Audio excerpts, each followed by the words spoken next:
मर गया साला, अब सोएगा पुन सुकून से।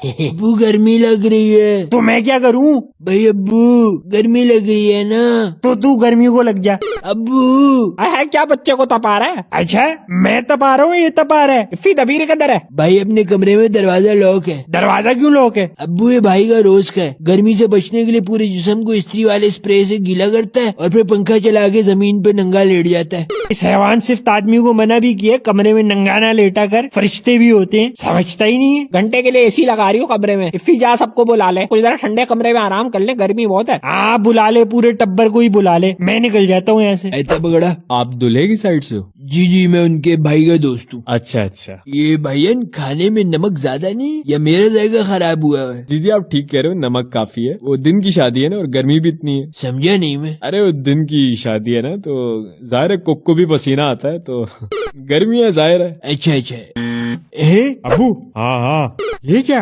अब्बू जमीन पर क्यों लेटे हैं? तो और क्या करूं, गर्मी देखी है। और इस लोड शेडिंग ने तो बुरकस निकाल कर रख दिया है। वैसे बात में वजन है। वजन के बच्चे, एक काम कहा था तुम्हें, यूपीएस ठीक करवा दो। चलें कोई नहीं अब्बू, सब्र करें, लाइट आ जाएगी अभी 3 घंटे में, बस थोड़ी सी देर रह गई है।